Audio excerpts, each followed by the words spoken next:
皆さんこんばんは、ケピオです。本日は2025年5月度のアンボックス動画です。ガンプラよりその他プラモが多くなっちゃいましたが、とりあえずよろしくお願いいたします。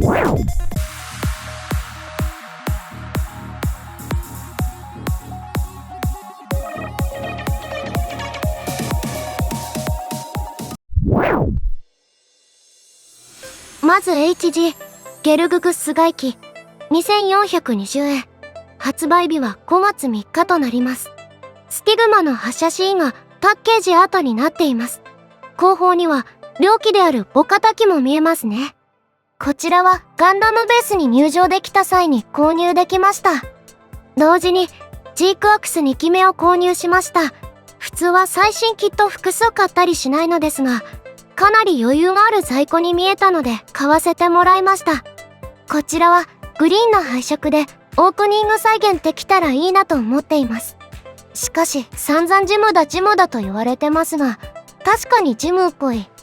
お次は HG ゼータガンダム3号機初期検証型です。価格は2640円。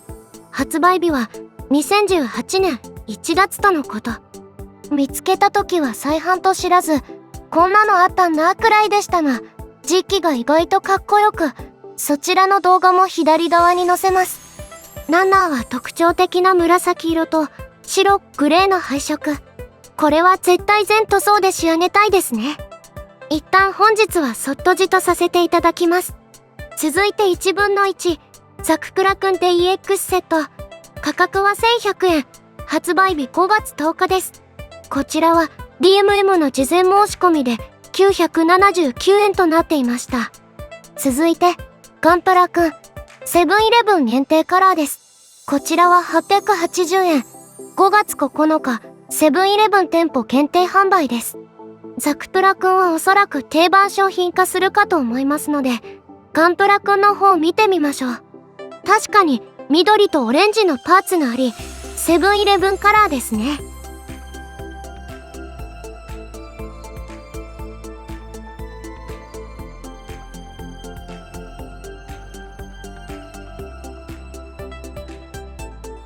さて、続いては価格に入りきらない MG ミューガンダムバージョン K メカニカルクリアです。価格は7700円。発売日は5月24日です。ガンダムベースで展示してある完成見本を左側に貼っておきます。少し中身を確認してみましょう。当たり前ですが、クリアパーツだらけですね。あとはフレームの暗い色が目立ちます。専用台座もついてきますね。これは内部をペン塗装で仕上げる予定です。ササビーは少々お高くて、今回は諦めました。さて、先日までは最も話題となっていたと言っても過言でないサイコガンダムです。これは特にジークアクス放送前に購入していたのですが、特別に紹介します。旧キット300分の1サイコガンダムおよびサイコガンダムマーク2です。両方とも中古相場でかなりお高いのですが、たまたま2つ合わせて3400円程度で購入させていただくことができました。せっかくなのでマーク2の方中身見てみましょう。お、この少ないランナー数でモビルフォートレスへも変形できるようですね。すごい。メインランナーはわずか3枚。特徴的な濃い紫のランナーと青いランナーです。これだけでモビルスーツ形態もモビルアーマー形態も表現できるとは、旧キットとはいえすごいですね。ついでと言っちゃなんですが、サイコガンダム顔も開けてみましょう。もちろんこちらもモビルフォートレス状態を表現できるようです。ランナー数はおそらく同じで3枚。ということで、旧キットサイコガンダム&サイコガンダムマーク2でした。さてここからはガンプラ以外のプラモデルとツール類となります。くまモンのプラモ鎧兜バージョン初のくじみ模型製キットです。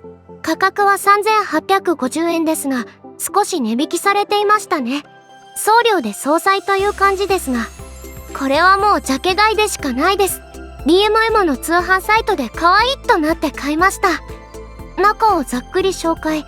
やはり鎧角度の部分は多いですね。あとはフェイスパーツが複数ついてくるようです。これはドライブラシとか入れて仕上げたいですね。続いてこちらも DMM 通販サイト巡回中に見つけて思わず購入してしまった一品、トリプルファイターデーモン化。定価は4950円でしたが、お値引きがあり4015円で購入できました。トリプルファイターもデーモンカーも存じ上げないのですが、唯一ベースカーのスバル360だけは好きで、とても可愛いなと思います。少し開けてみましょう。ベースカーは当然スバル360の素体ですね。車のキットが続いて、最後に 3D プリンタ製と思われる鋼台ついてきました。最近のメーカーはこういうのもあるんですね。確かに伝統上のものは向いてるかも。あ、側面におそらくトリプルファイターの画像ありますね。というわけで、トリプルファイターデーモン化でした。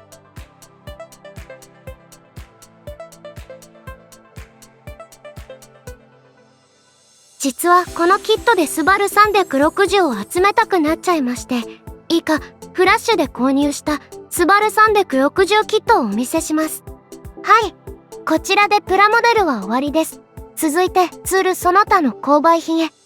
まずマジスクですね。こちら以前から筋彫堂のセラフィニッシャーというセラミック場の製品は使っていたのですが、マジスクもチルコニアでセラミックの一種だと思うので同様の商品かと思いますが、比べてみると刃が厚いのと大きさも大きいですね。これから使い比べてみたいと思います。さて、こちらは静岡ホビーショーの購入品で紹介済みですが、改めて筋彫堂さんの DMC ダンモですね。こちらは合わせ目を段落ちモールドに加工できる優れもので、以前から欲しかったのですが、当時は売り切れていて、今回やっと買えた感じです。こちらも今後使っていきたいと思います。続きまして、プラモ工場委員会の塗装クリップマスターと専用マグネットです。まず塗装クリップですが、従来品のように挟み込むのはもちろんのこと、先端が 2mm または 3mm の穴に差し込める仕様となっており、パーツに刺して使うことができます。また別売りのマグネットを後ろのネジ穴につけると、鉄製品であればどこでもくっつけることができます。私は最近塗装ブースをニトロブースに変えて、上下左右鉄ですのでどこにでもひっつきます。とても便利でいいと思いますが、お値段は少々します。棒が12本で3000円、マグネットは12個で約1000円です。お次は秋葉原のキャンドーでしか売ってるのを見たことがないモデラーマーカーというペンタイプの塗料です。これすごいのは塗装用だけじゃなくて、墨入れ用から修正ペン、さらに塗装した上から塗る艶消しクリアまで揃っているところです。これで1本100円なのでコスパがすごいです。今背景に使っているディスプレイベースも赤い部分はこのモデラーマーカーを使用しています。さて最後は可愛いお道具箱です。こちら多分投げ売りで800円くらいで、なぜか水星の魔女のボールペンが付属してきました。さあ、このお道具箱に全部入れて、本日のアンボックス動画としては終わりになりますが、おまけをちょっと。山田花沢のディスプレイベース、オプションがいろいろ出て、組み合わせていたら、一部塗ってみたらかっこいいんじゃないかと。試行錯誤したので、さらっとご紹介します。こちらが完成形です。基本的には4アーチストマーカーのカッパー、シルバー、ゴールドを使って部分塗装をしています。また先にも述べた100円のモデラーマーカー赤を一部使用しました。基本エナメルなのではみ出しも気にせずどんどん塗っていきます。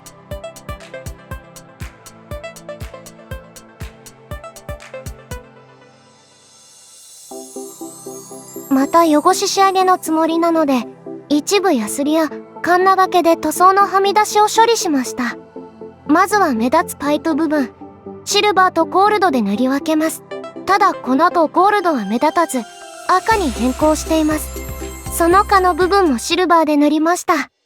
実はカッパーだけ軸が太いペンを買ってしまい、容量が一番多かったこともあり、壁面はほぼ全てカッパーで塗ることとしました。4アーチスタマーカーの 2mm を愛用していますが、カッパーだけなかなか打っていないのですよね。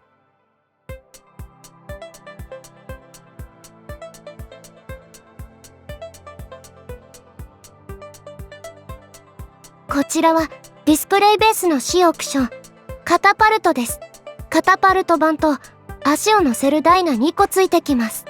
足を乗せるパーツは稼働して大きさが変更できます。これは少し感動もの。こちらもシルバーと赤を中心に塗り分けました。裏にダイソーのネオジム磁石を貼り付けてあるので、ニトロブースの鉄壁とは相性が良く、ペタペタ貼り付けることができます。またもともと塗装ブースなので、塗装したい時はこれらのディスプレイを外し、塗装ブースの外側に磁石で貼り付けておくことができます。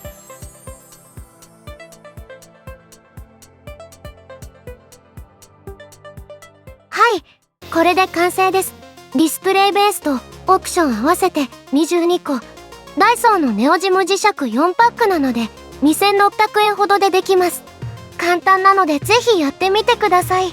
それではご視聴ありがとうございました。